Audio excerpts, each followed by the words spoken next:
ना करता हो, यानी कि बेटा अपने माँ बाप से मोहब्बत ना करता हो, या माँ बाप के दिलों में औलाद के लिए कुछ हो, तो ये हर रंजिश को ख़त्म कर देता है ये अमल। इस अमल में आपने पढ़ना नहीं है, इस अमल के बाकायदा फलीता बनाया जाता है। अब वो अमल क्या है, वो तुलस्म क्या है, और कैसे तुरंत काम करते हैं और क्या असर रखते हैं। 2004 में ये मुझे अमल मिला था, और वो भी अमल ऐसे मिला था कि मैं अपने मियाँ हुजूर के दवाखाने पर बैठा हुआ था, मैं साथ रहता था मियाँ हुजूर के, हर वक्त साथ रहता था। ये सारा फ़ायदा, सारा फैज़, सारी बातें आपको जो कुछ सुनने को मिल रही हैं, ये उसी वक्त की नशस्तों की और सोहबत का असर है जो मेरी सूरत में आप देख रहे हैं। तो एक पेशेंट आया था, तो मियाँ हुजूर ने मुझे अपनी बयात से यही अमल मुझे लिख के दिया था। वो कहा था कि इस मरीज़ को ये लिख के दे देना, 7 दिन का दे देना बस। तो मैंने फिर अपने हाथ से फिर ये बनाया था, और बनाकर फिर मैंने ये तालीम किया था। 7 दिन, 8वां दिन नहीं लगता, 7 दिन काफ़ी है। अच्छा, इसके लिए इसके आमिल बनना भी ज़रूरी नहीं है। सबसे ख़ास बात इसकी ये, क्योंकि इसके अंदर ऐसे तुलस्म लिखे हुए हैं कि जो तुरंत काम रखते हैं, फौरी असर रखते हैं। कैसा अमल होगा? लेकिन मैं फिर आपको बता रहा हूँ कि सिर्फ़ और सिर्फ इसको अपने जायज़ की हद तक के लिए रखना। अगर आप किसी को लिख कर दें, 7 दिन में काम नहीं होता, फिर इंतज़ार करें, फिर दोबारा लिख कर दे दें। हमने जब शुरू के 7 दिए थे, उसका काम हो गया था, क्योंकि उसके लिखने में और मेरे लिखने में, हमारे लिखने में बहुत फ़र्क है। क्योंकि आप पूरे कोरे हो, आपका भी इब्तिदाई वक्त है, हो सकता है आप लिखो ना हो, लेकिन अगर इसको समझ लिया ना, तो एक ही दफ़ा लिखना तुम्हारे लिए कमाल रखेगा। अब इसमें तावीज़ को आपको समझाता हूँ। ये पहले मैं आपको ब्लैक बोर्ड पे समझा दे, पहले आप ये देख लें कि ये आपने किस तरह इसको देखना है, किस तरह लिखना है। आपने आपकी स्क्रीन पर आपको मौजूद आ रहा है।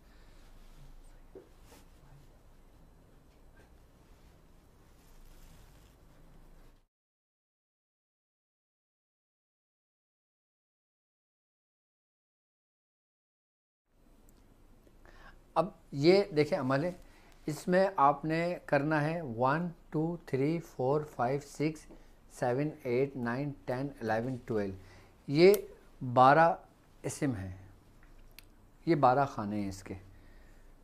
अच्छा, इसकी कोई ऐसी तरतीब नहीं है जो मुख्तलिफ नकुश की तरतीब है, कि जैसे 1 का खाना ये है, 2 का खाना ये है, 3 का खाना ये, 4 का खाना ये, इसकी कोई तरतीब नहीं है। इसका तरीक़ेकार सबसे पहला ये कि आपने ये खाने बना लेना है, ठीक है, और उसके बाद आपने स्वाद, लाम और है, ये इसका पहला खाना है, ठीक है। दूसरा खाना है और वाव, ठीक है। तीसरा खाना मीम, सीन, लाम और है। चौथा दाल, जीम, सीन और मीम। पांचवा अलीफ, मीम, वाव। छठा मीम, सीन, लाम और है। फिर मीम, लाम, अलिफ, ऐन और है। फिर आठवां खाना सीन, मीम और ऐन। ये थोड़ा सा नोट कर लें, सीन, मीम और ऐन, ठीक है। अब तोएं, लाम, सीन, तोएं, लाम और सीन, ये है, सीन, लाम और है, यानी कि हलवे वाला है। सीन, लाम और है। अलिफ, सीन, लाम और है। इस तरीके से आपने सबसे पहले ये नाम लिखना है। उसके बाद जब आप पेपर पे लिख लें, फिर आप उस पेपर को ना ऐसे करके टेढ़ा कर लें। उसके बाद आपने ये एरर बनाना है लाजमी। ये एरर बना के पूरी लाइन खींचना। ये तोएं हैं, यानी कि आपने तोय से शुरू करना है। जब आप पेपर को टेढ़ा कर लेंगे ना, फिर आप ऐसे तोय लिखेंगे ऐसे, और ये एरर का निशान बना देंगे। फिर आप दोबारा तोय लिखेंगे, फिर आप एरर का बना देंगे, फिर दोबारा तोय लिखेंगे, फिर आप एरर बना देंगे। ये आपने ये बनाया। अब इसमें जो गिनती है वो भी नोट कर लें, 9 1 1 1 7 9 1 मीम अली ज़बर माँ, ठीक है, 1 1 9 1, ये 9 है, 9 1, ठीक है।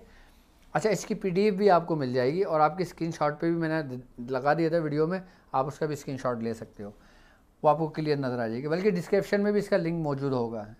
5 1 8 1 9 1 9 6 4 1 1 7 9 1 1 1 6 9 1, ये तोय है, ठीक है। अब तीसरा तोय, अब इन तीनों तोय की भी अहमियत है, आई बात समझ में। अब जो तीसरा तोय है, इसका जो एरर है यहाँ पे जा रहा है, लेकिन पहले देखें, पहले छोटा है, पहले ये देखें, पहले छोटा है, फिर ये इससे थोड़ा सा बड़ा है, फिर ये इससे बड़ा है, ऐसी तरतीब से बनेगा। अब तीसरा जो एरर है तोय है, ये तोय की बेसिकली तुलसम कहलाता है, और ये एक इबारत है, ये सिर्फ लकीर नहीं है। ये 5 7 1 1 9 0 1 7, अब ये है मीम मीम वाव, यानी कि इसको ऐसे लिखेंगे मीम मीम और वाव, ठीक है, 1 1, ठीक है। ये आपने तुलसम बना दी। अच्छा, ये जो अदद बनाए ना, ये अददों की तासीर है इस नक्श के अंदर, इस फलीते के अंदर। ये फलीता बेसिकली कहलाता है, इसमें ये नहीं लिखा जाएगा 7 8 6, फलीता हुब,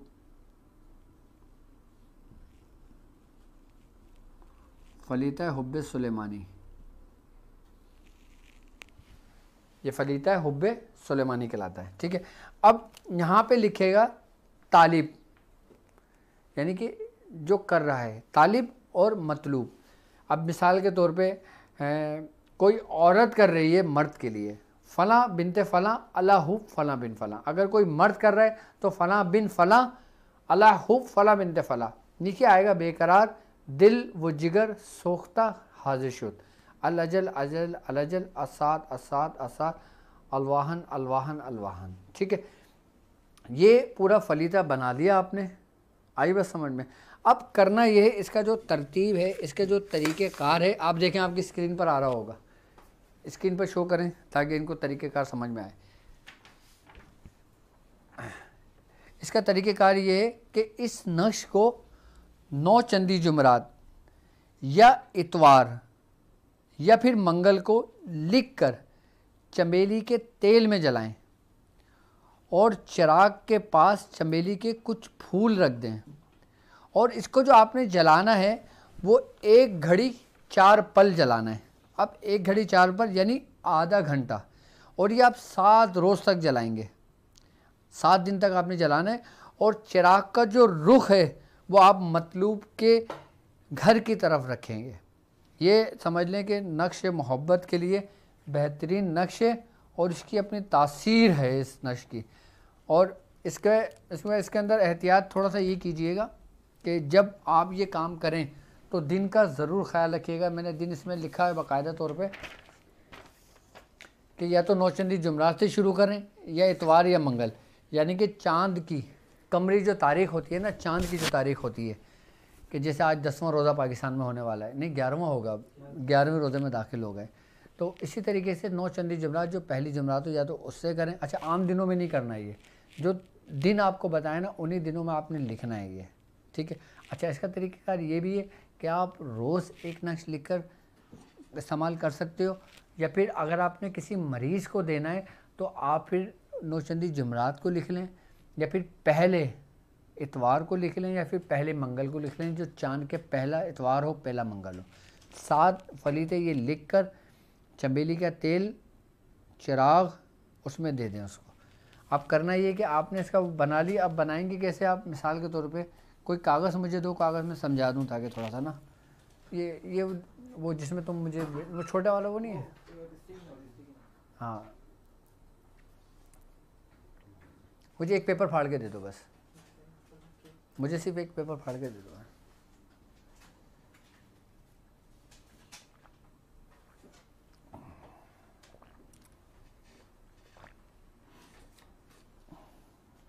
सल्लल्लाहु अलैहि वसल्लम। अब जैसे मिसाल के तौर पे आपने इसके ऊपर पूरा ये लिख लिया, जो ये पूरा नक्श लिखा हुआ है, फलीता लिखा, पूरा फलीता आपने से बना लिया। आपने इसको ऐसे फोल्ड करना है, ऐसे फोल्ड कर लें आप इसको, ये फलीता कहलाता है। अच्छा, फलीता सुलेमानी भी ऐसी बनता है, ठीक है, ये फलीता हुब्बे सुलेमानी है, ये मोहब्बत के लिए। अब ये फलीता बन गया। इसके बाद आपने कॉटन ली, यानी कि रुई, आपने इसको रुई को पूरा इसके ऊपर लपेट लिया, ये पूरा रुई का लपेट के ना इसकी बत्ती बन गई। आपने चिराग लिया, चिराग के अंदर आपने इसको रखा, ठीक है, और चिराग में चंबेली का, अच्छा तेल सिर्फ चंबेली ही इस्तेमाल होगा। ये नहीं कि मुझसे कमेंट्स में पूछ रहे हो कि सरसों का ले सकते हैं, गुलाब का ले सकते हैं, फलां का ले सकते हैं, फलां का ले सकते हैं, नहीं, कुछ नहीं ले सकते, सिर्फ चंबेली का ले सकते हैं। चंबेली का तेल लेंगे और चंबेली के कुछ फूल, ताज़े फूल लेके उस पास रख देंगे, चिराग के पास, और उस दिए को रोशन कर देंगे। अच्छा, ये जलाना आपने कब है? शब में, यानी कि रात के वक्त। और कोशिश करें कि जिस किसी मरीज़ को अगर आप दें तो उस मरीज़ को ये कहें कि जिस कमरे के अंदर ये काम करें तो उस कमरे में कोई बच्चा ना हो। उस कमरे में पहले सामान रख कर, अंधेरा कर कर इस चिराग को रोशन कर दे, और उसका रुख, अब वैसे मिसाल के तौर पे आप किसी मतलूब के लिए कर रहे हैं और वो मतलूब रहता है शुमाल की जानिब, तो आप उसका जो रुख होगा ना वो शुमाल की जानिब कर देंगे। अगर आपका कोई मतलूब मगरिब की तरफ रहता हो तो उसका रुख मगरिब की तरफ कर देंगे। उसका रुख मगरिब की तरफ करके आप उस दिए को रोशन करेंगे और वहाँ पे बैठ जाएंगे। और उस दिए, अच्छा पेशेंट को अगर आप दें या ख़ुद भी अगर करें तो उसकी जो लौ है ना उसमें देख के उसका तसव्वुर बांधना है आपने, जिसके लिए काम कर रहे हैं ना, कुछ पढ़ना नहीं है आपने, आपने सिर्फ उसकी जो लौ होगी ना उसमें उसका तसव्वुर बांधना है। आप यकीन जानो उस लौ में जिसके लिए किया जा रहा होगा ना ये काम, उसका चेहरा बिल्कुल वाज़े ज़ाहिर हो जाता है। ये ऐसा सरीउ तासीर अमल है ये, कि आपने उस लौ को देखना है और ऐसे देखना है कि आपकी पलक ना झपके। जब पलक झपकने वाली हो आप पलक को बंद कर लें, ठीक है, फिर पानी आपकी आंखों से निकल जाएगा, फिर आप उसको देखना, फिर उसको फोकस करना शुरू कर दें। तसव्वुर में आपके वही हो जिसके लिए किया जा रहा है, जहन में आपके वही हो, हर चीज़ में आपके वही हो। जब वही वो होगा ना तो ये इतना तासीर काम रखता है कि यकीनन कि जैसे जैसे हिद्दत आपके जिस्म के अंदर आ होगी ना उस चिराग की हिद्दत, वैसी वैसी हिद्दत जिसके लिए किया जाता है ना उसके अंदर वो हरारत पैदा होने लगती है।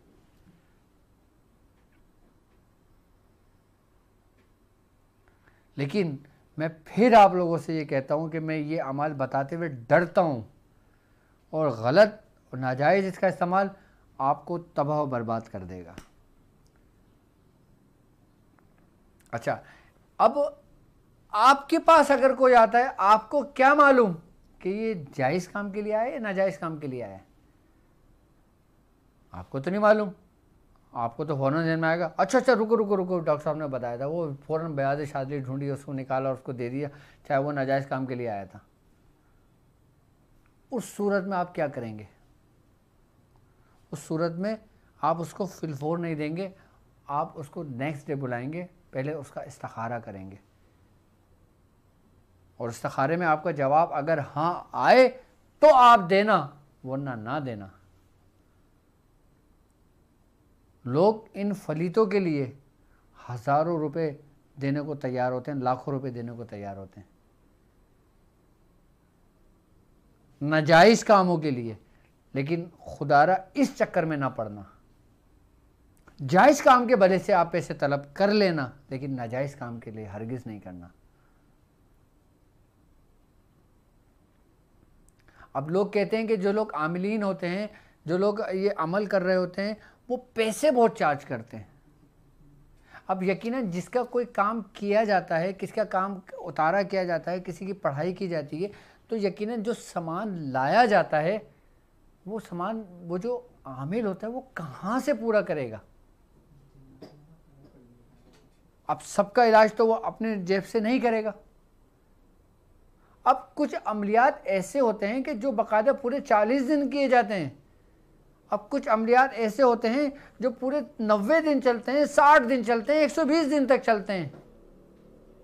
उसमें यकीनन बखूरात का भी इस्तेमाल होता है, उसमें रोगनियात का भी इस्तेमाल होता है, उसमें सामान का भी इस्तेमाल होता है, उसमें मुख्तलिफ ऐसी जड़ी बूटियों का भी इस्तेमाल होता है जो नायाब होती हैं। अब जब आप करोगे ना, जब आप सीख रहे हो ना, अब ठीक है ना, अब जब इसके तरीक़ेकार पता लगेंगे ना आपके, जब आप काम करोगे ना, फिर आप बोलोगे यार ये तो यार इसमें तो इतना पैसा खर्च हो रहा है, अब मैं क्या करूं?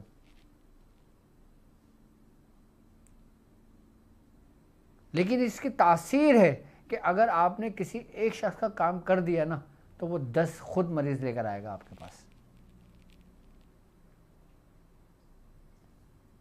इस काम में सिर्फ धोखे से बचना,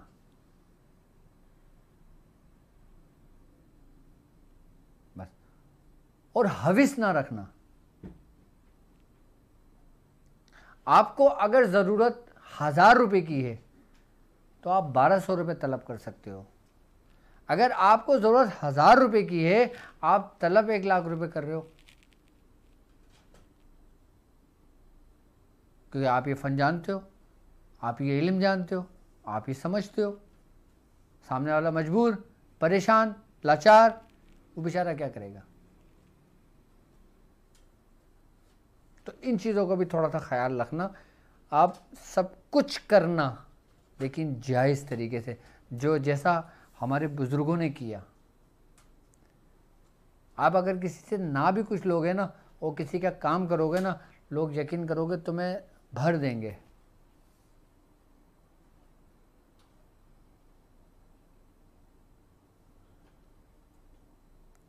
क्योंकि लोगों को अपने काम से मतलब होता है। ज़रूरी नहीं कि हुक्का का काम हो, किसी के उतारे का भी है, किसी की परेशानी का भी है, किसी के जादू का भी है, किसी के जिन्नात का भी है, किसी के दुश्मन का भी है।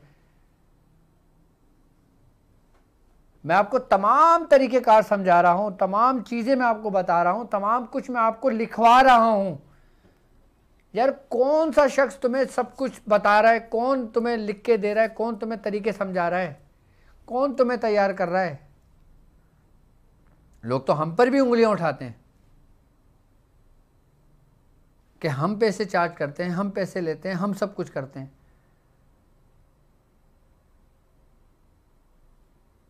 अब जब मैं एक शख्स का काम कर रहा था तो मुझे ज़रूरत नहीं थी। अब जब मैं 10 शख्स के काम करूंगा तो मैं कैसे करूंगा?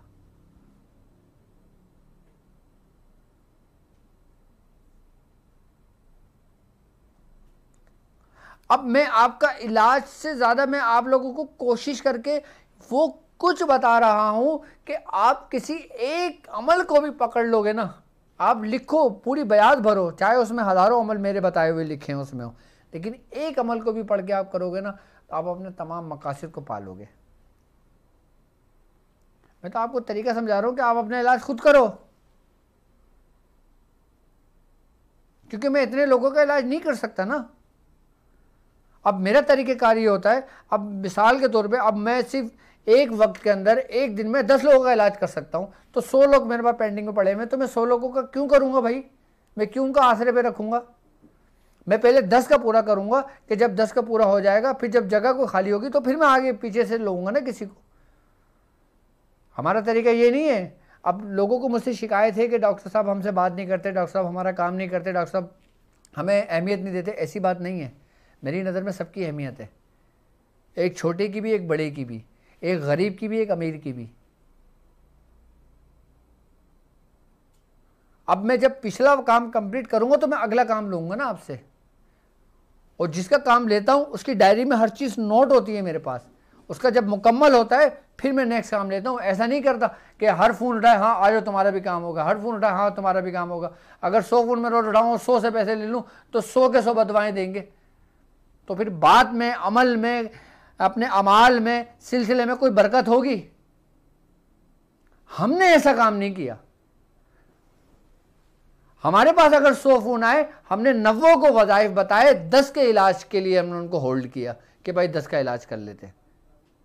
10 का इलाज पूरा किया, उनको फारिग किया, फिर जो 90 को वज़ाइफ बताए हुए थे फिर उनमें से 10 ले लिए, फिर 90 को वज़ाइफ बता दिया। हमने ऐसा नहीं किया जैसा और लोगों ने करके फिर बाकायदा तनकीद करते हैं।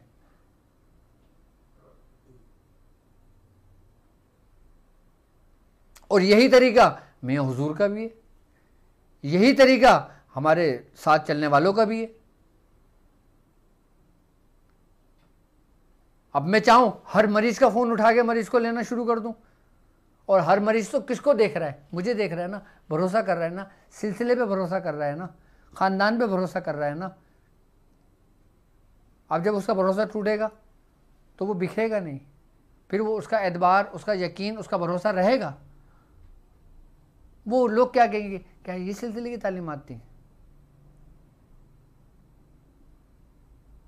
कि रकम लेके फ़ोन नहीं उठाते?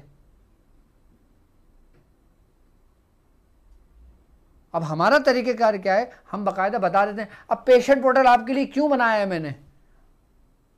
पेशेंट पोर्टल मरीजों के लिए तो बनाए, मेरे शागिर्दों के लिए तो बनाए कि तमाम लोग मेरे पास होल्ड में रहें, कि सबका डेटा मेरे पास मौजूद रहे कि किसके साथ क्या क्या मसाइल हैं, कि जिसको मैं देखूं मैं समझूं कि हाँ यार ये ज़रूरी है मेरे लिए करना, मैं उसको अपनी डायरी में नोट करके उसका काम करके उसको फारिग करके भी दूसरे को लाऊं आगे।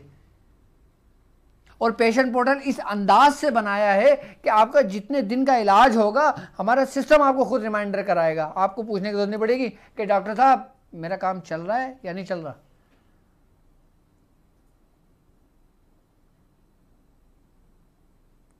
हमारा सिस्टम आपको बता रहा होगा। अब वो सिस्टम को चलाने वाला कौन? डॉक्टर साहब। अब यहां तक कि मेरे पास इतने मरीज होते हैं कि मैं अपने शागिर्दों के जरिए आप लोगों के काम करवाता हूं। अब 10 काम मैंने ले लिए, फिर मेरे जो 10 शागिर्द तैयार हुए, मैं बोलता हूँ यार इसका भी काम भी लगाओ, इनका भी काम लगाओ, ये तरीका है, ये सब कुछ है, करो।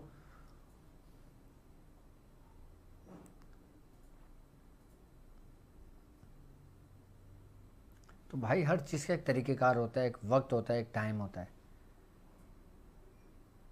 अब मेरी मसरूफियत का आप इस बात से अंदाज़ा लगा लो कि लोग रोज़ाना शेप बना के ख़त बनवा के अपनी ट्रांसमिशनें करते हैं, और हमें देख लो आज 15-10 दिन हो गए हमने अभी तक ख़त भी नहीं बनाया अपना। हमें इतनी फुर्सत नहीं मिली कि हम नाई के पास जाके ख़त बनवा लें अपना। बल्कि बच्चे मुझसे कह रहे होते हैं कि डॉक्टर साहब आप ख़त तो बनवा लेते। अब मैं तो आप लोगों में मसरूफ़ हूँ ना। खैर अब तो सिलसिला तो बहुत तेज़ी से आगे की तरफ बढ़ रहा है। अब मैं कुछ कॉलें ले लूँ जी।